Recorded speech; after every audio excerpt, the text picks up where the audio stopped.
Smart ഫോണുകളെല്ലാം price കൂടിക്കൊണ്ടിരിക്കുകയാണ് അല്ലേ? റാമിൻ്റെയൊക്കെ price കൂടുന്നതുകൊണ്ടാണ് ഫോണുകളുടെ പ്രൈസ് കൂടുന്നതെന്നാണ് പൊതുവെ പറയുന്ന ഒരു ന്യായീകരണം. പക്ഷേ എന്തുകൊണ്ടാണ് ഓൾറെഡി റിലീസായ ഫോണുകൾ, അതായത് വിപണിയിൽ ഉണ്ടായ ഫോണുകളുടെ പ്രൈസ് പിന്നെ അവർ കൂട്ടുന്നതിൻ്റെ കാരണം അതൊന്നും മനസ്സിലാവുന്നില്ല. അത് ലാഭം കൂടുതൽ വേണമെന്ന് കരുതിക്കൊണ്ടായിരിക്കണമല്ലോ. നേരത്തെയൊക്കെ, അതായത് ഉദാഹരണത്തിന് ഒപ്പോ K13 എന്ന് പറയുന്ന സ്മാർട്ട് ഫോൺ, അത് ലോഞ്ച് ചെയ്തത് ഏകദേശം 17,999 രൂപയ്ക്കാണെന്നാണ് എൻ്റെ ഓർമ്മ. അതുപോലെ അതേ ഒരു ഓഫറിലൊക്കെ 15,000 രൂപയ്ക്കൊക്കെ നമ്മൾ ബെസ്റ്റ് സ്മാർട്ട് ഫോൺ എന്ന നിലയിൽ ചെയ്തൊരു ഫോണുമാണ്. ഇപ്പോൾ ഇന്ന് ഈ വീഡിയോ ചെയ്യുന്ന സമയത്ത് ഈ ഒപ്പോ K13 വില എത്രയാണെന്ന് അറിയാമോ? 22,999 രൂപയാണ്. അപ്പോൾ 17,999, 18 നിന്ന് 23 പ്രൈസ് കൂടിയിരിക്കുന്നത്. 18 നിന്ന് 23,000 എന്ന് പറയുമ്പോഴത്തേക്കും 5,000 രൂപയുടെ പ്രൈസ് ആയിക്കാണ് ആ ഒരു ഫോൺ വന്നിരിക്കുന്നത്. അപ്പോൾ ഇതുപോലെയാണ് ലോഞ്ച്, ഇനി പുതുതായിട്ട് ലോഞ്ച് ചെയ്യുന്ന ഫോണുകളുടെ പ്രൈസ് കൂടുന്നത് റാമിന്റെ വില കൂടുതൽ കൊണ്ടാണെന്നൊക്കെ നമുക്ക് വിശ്വസിക്കാം. ഓക്കെ, പക്ഷേ ലോഞ്ച് ചെയ്ത ഫോണുകളുടെ പ്രൈസ് പോലും, ഓൾറെഡി മാർക്കറ്റിലുള്ള പഴയ ഫോണിന്റെ പ്രൈസ് പോലും ബ്രാൻഡുകൾ ഇതുപോലെ, ഇത് ഞാനൊരു ഉദാഹരണം പറഞ്ഞാൽ എല്ലാ ബ്രാൻഡുകളും ഇതുപോലൊക്കെ തന്നെയാണ് ഇപ്പോൾ പ്രൈസ് കൂട്ടിക്കൊണ്ടിരിക്കുന്ന ഒരു കാലമാണ്.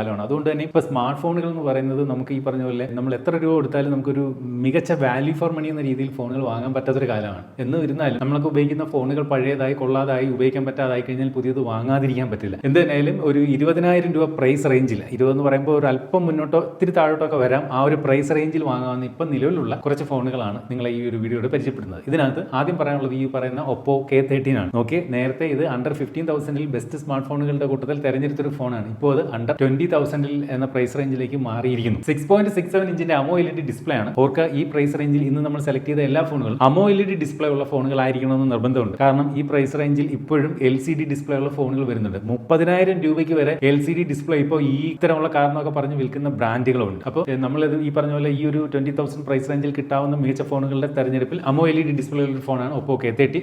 120 ഹെർട്സിന്റെ റിഫ്രഷ് റേറ്റ്, സ്നാപ്ഡ്രാഗൺ 6 Gen 4 എന്ന് പറയുന്ന പ്രോസർ, ഇതിന് ഏകദേശം 8,76,000 വരുന്ന ഒരു AnTuTu സ്കോർ ഉണ്ട്. 7,000 mAh ബാറ്ററിയാണ്, 80 വാട്ടിന്റെ ഫാസ്റ്റ് ചാർജിംഗ് സപ്പോർട്ട് ഉണ്ട്, 50 MP പ്രൈമറി ക്യാമറ, 16 മെഗാ പിക്സലിന്റെ selfie camera, ultra wide angle camera ഈ ഒരു ഫോണിനകത്തില്ല. IP65 റേറ്റിംഗ് ആണുള്ളത്. സ്റ്റീരിയോ സ്പീക്കേഴ്സും ഉണ്ട്. 8GB റാം 128GB വേരിയന്റിന് ഇപ്പോൾ വില 22,999 രൂപയാണ്. ഫ്ലിപ്കാർട്ടിൽ ഏകദേശം 73,604 പേർ റേറ്റിംഗ് ചെയ്തിട്ടുണ്ട്. 4.4 റേറ്റിംഗ് ഉണ്ട്. അപ്പോൾ ഒരുവിധം സ്റ്റാൻഡേർഡ് ആണ്. ക്യാമറയാണ് എനിക്ക് ഈ ഒരു ഫോണത്ത് അത്ര ഇഷ്ടപ്പെടുന്നത്. ക്യാമറയുടെ ഔട്ട് അത്ര ബെറ്റർ അല്ല. ബാറ്ററി കപ്പാസിറ്റി ഒക്കെ വേറെ ലെവലായിട്ടുള്ള ഒരു ഫോണാണ്. പക്ഷേ പ്രൈസ് ഈ ഫോണിന് കൂടിയിട്ടുണ്ട്. അപ്പോൾ 15 നിന്ന് 20 റേഞ്ചിലേക്ക് മാറി. 22,999 ഇപ്പോൾ ഈ ഒരു ഫോണിന്റെ വില. അടുത്തായിട്ട് പറയാനുള്ളത് മോട്ടറോളയുടെ എഡ്ജ് 60 ഫ്യൂഷൻ എന്ന് പറയുന്ന ഫോണാണ്. നിങ്ങൾ ക്യാമറയ്ക്ക് നല്ല പ്രാധാന്യം കൊടുത്ത് ഒരു 20,000 രൂപ പ്രൈസ് റേഞ്ചിൽ ഒരു ഫോൺ നോക്കുന്നെങ്കിൽ മോട്ടറോളയുടെ എഡ്ജ് 60 ഫ്യൂഷൻ എന്ന് പറയുന്ന ഒരു ഫോൺ നോക്കാം. 6.7 ഇഞ്ചിന്റെ 1.5K റെസൊല്യൂഷൻ ഉള്ള ക്വാഡ് കർവ്ഡ് POLED ഡിസ്പ്ലേ ആണ്. അപ്പോൾ 4 വശവും കർവ്ഡ് ആയിട്ടുള്ള ഡിസ്പ്ലേ ആണ്. അതുപോലെ 120 ഹെർട്സിന്റെ റിഫ്രഷ് റേറ്റ് ഉണ്ട്. മീഡിയടെക്കിന്റെ ഡയമൻസിറ്റി 7400 എന്ന് പറയുന്ന പ്രോസറാണ്. AnTuTu സ്കോർ വന്നിട്ട് 6,56,000 ഒക്കെയാണ് ഉള്ളത്. അപ്പോൾ ഒരു വലിയ പെർഫോമൻസ് ഓറിയന്റഡ് ആയിട്ടുള്ള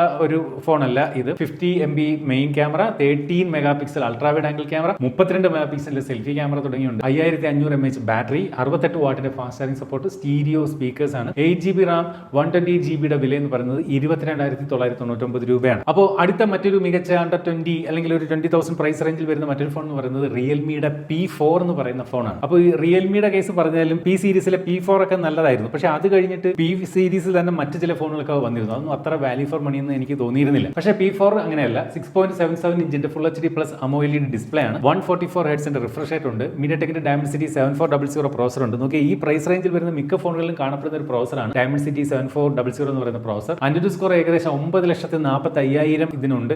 പെർഫോമൻസ് വൈസും ഈ ഒരു ഫോൺ അതുകൊണ്ട് തന്നെ ഓക്കെ ആണ്. 7,000 mAh ബാറ്ററിയും 80 വാട്ടിന്റെ ഫാസ്റ്റ് ചാർജിംഗ് സപ്പോർട്ട് ഉണ്ട്. ബാറ്ററി സൈഡ് ഓക്കെ ആണ്. ക്യാമറയെ പറ്റി പറഞ്ഞാൽ 50 mega pixel primary, 8 mega pixel ultra wide angle camera, 16 mega പിക്സലിന്റെ സെൽഫി ക്യാമറയുണ്ട്. IP65 66 റേറ്റിംഗ് ഉണ്ട്. സ്റ്റീരിയോ ആണ്. 6GB റാം 128ന്റെ വില 23,999 രൂപയാണ്. നോക്കിയേ, നമ്മൾ ഇതുവരെ പറഞ്ഞ മറ്റ് രണ്ട് ഫോണുകളും 8GB റാം ആയിരുന്നു ബേസ് വേരിയന്റ്. ഇവിടെ പ്രൈസ് കട്ടിങ്, അവിടെ ആ റാം ബേസ് വേരിയന്റ് 8 എന്നുള്ളത് 6ലേക്ക് കുറച്ചുകൊണ്ടാണ് പ്രൈസ് 23,999 ഉണ്ട്. 21,359 പേർ ചേർന്ന് ഫ്ലിപ്കാർട്ടിൽ 4.4 റേറ്റിംഗ് ഉണ്ട്. അപ്പോൾ റേറ്റിംഗ് ഒരു ഉള്ള ഒരു ഫോൺ തന്നെയാണിത്. അടുത്തത് CMF Phone 2 Pro എന്ന് പറയുന്ന ഫോണാണ്. ഇതൊരു ബെസ്റ്റ് ഫോൺ തന്നെയാണ്, പറയാതിരിക്കാൻ പറ്റില്ല. എസ്പെഷ്യലി ഈ പറഞ്ഞ പോലെ മികച്ച ഒരു സോഫ്റ്റ്വെയറിനും മികച്ച ക്യാമറയ്ക്കും പ്രാധാന്യം കൊടുക്കുന്നെങ്കിൽ ഒരു 20,000 പ്രൈസ് റേഞ്ചിൽ വാങ്ങാവുന്ന മികച്ച ഒരു ഫോണാണ്. പക്ഷേ ഇതിന് ഒരു കുറവുണ്ട്. എന്താണെന്ന് പറയാം. 6.77 ഇഞ്ചിന്റെ full HD plus AMOLED display ആണ്. 120 ഹെർട്സിന്റെ റിഫ്രഷ് റേറ്റ് ഉണ്ട്. മീഡിയടെക് ഡയമൻസിറ്റി 7300 Pro എന്ന് പറയുന്ന പ്രോസസർ, 9,23,000 AnTuTu സ്കോർ ഉണ്ട്. 5,000 mAh ബാറ്ററി, 33 വാട്ടിന്റെ fast charging support. Main camera 50 MP mega pixel, telephoto 50 mega പിക്സലിന്റെ ടെലിഫോട്ടോ സെൻസർ ഉണ്ട്.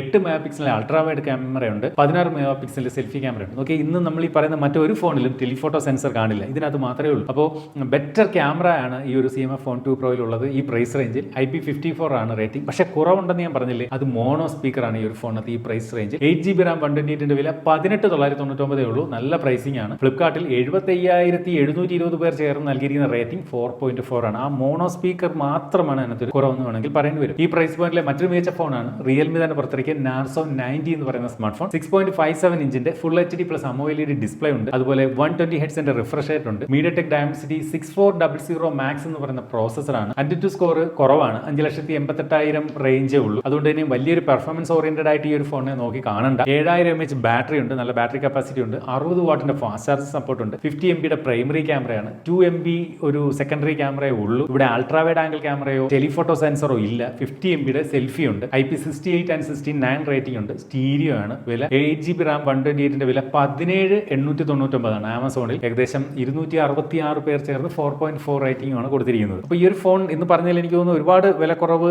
കിട്ടുന്ന ഒരു ഫോണാണ് റിയൽമി നാർസോ 90. അടുത്തത് മോട്ടറോളയുടെ G86 പവർ എന്ന് പറയുന്ന ഫോണാണ്. 6.67 ഇഞ്ചിന്റെ 1.5K റെസൊല്യൂഷൻ ഉള്ള AMOLED ഡിസ്പ്ലേ, 120 ഹെർട്സിന്റെ റിഫ്രഷ് റേറ്റ് ഈ ഒരു ഫോണിനകത്തുണ്ട്. മീഡിയടെക് ഡയമൻസിറ്റി 7400 എന്ന് പറയുന്ന പ്രോസസർ ഉണ്ട്. AnTuTu സ്കോർ 9,26,000 ആണ്. നല്ലൊരു പെർഫോമൻസ് അതുകൊണ്ട് തന്നെ ഈ ഒരു ഫോൺ കാഴ്ചവെക്കും. ബാറ്ററി 6,720 mAh ഉണ്ട്. 33 വാട്ടിന്റെ ഫാസ്റ്റ് ചാർജിംഗ് സപ്പോർട്ട് ഉണ്ട്. 50 MB primary, 8 MP ultra wide angle camera ഇതിലുണ്ട്. 32 MP സെൽഫി ഉണ്ട്. ടെലിഫോട്ടോ ക്യാമറ ഇല്ല. നമുക്ക് CMF Phone 2 Proയിൽ മാത്രമേ ടെലിഫോട്ടോ കിട്ടുന്നുള്ളൂ എന്ന് പറഞ്ഞു. IP68 and 69 റേറ്റിംഗ് ഉണ്ട്. സ്റ്റീരിയോ സ്പീക്കറുകളുമാണ്. 8GB RAM 128GB വേരിയന്റിന്റെ വില എന്ന് പറയുന്നത് 17,999 രൂപയേ ഉള്ളൂ നിലവിൽ. ഫ്ലിപ്കാർട്ടിൽ 33,981 പേർ ചേർന്ന് ഏകദേശം 4.3 റേറ്റിംഗ് കൊടുത്തിട്ടുണ്ട്. അപ്പോൾ ഇതിനകത്ത് ഞാനാണെങ്കിൽ ഏത് ഫോൺ വാങ്ങും? ഇപ്പോൾ അണ്ടർ 20,000 ഞാനൊരു ഫോൺ വാങ്ങുമെങ്കിൽ ഇപ്പോൾ ഈ പറഞ്ഞ ഫോണുകളുടെ കൂട്ടത്തിൽ ഞാൻ ഏത് വാങ്ങുമെന്ന് ചോദിച്ചു കഴിഞ്ഞാൽ മോട്ടറോള G86 പവർ ഒന്ന് നോക്കും. പിന്നെ CMF Phone 2 Pro ഒന്ന് പരിഗണിക്കും. അതിനകത്ത് മോണോ സ്പീക്കർ ആയതുകൊണ്ട് തന്നെ CMF Phone 2 Pro ഞാൻ അങ്ങനെ അങ്ങ് വാങ്ങത്തില്ല. Realme P4 അതൊരുവിധം കുഴപ്പമില്ല, പക്ഷേ 24,000 രൂപ വരുന്നുണ്ട്. മോട്ടറോള എഡ്ജ് 60 ഫ്യൂഷൻ, ഞാൻ ഇതിനകത്തുനിന്ന് Realme P4 മോട്ടറോള എഡ്ജ് 60 ഫ്യൂഷനോ ഞാൻ വാങ്ങും. കാരണം എഡ്ജ് 60 ഫ്യൂഷനിൽ എൻ്റെ ഒരു ഹൈലൈറ്റ് ആ ഒരു കർവ്ഡ് ഡിസ്പ്ലേ ആണ്. കർവ്ഡ് ഡിസ്പ്ലേ എല്ലാവർക്കും ഒന്നും ഇഷ്ടപ്പെടണമെന്നില്ല, എനിക്ക് ഭയങ്കര ഇഷ്ടമാണ്. നിങ്ങളാണെങ്കിൽ നമ്മളിന്ന് പറഞ്ഞ ലിസ്റ്റിൽ ഏത് ഫോൺ സെലക്ട് ചെയ്യും? ജസ്റ്റ് ഒന്ന് കമന്റ് ചെയ്യും. ഇതുപോലെ മനോഹരമായിട്ടുള്ള മറ്റൊരു പ്രൈസ് സെഗ്മെന്റിലെ മികച്ച ഫോണുകളുടെ ലിസ്റ്റുമായിട്ട് നമുക്ക് അടുത്ത വീഡിയോയിൽ വീണ്ടും കാണാം. അതുവരെ സ്റ്റേ സേഫ്, ബൈ.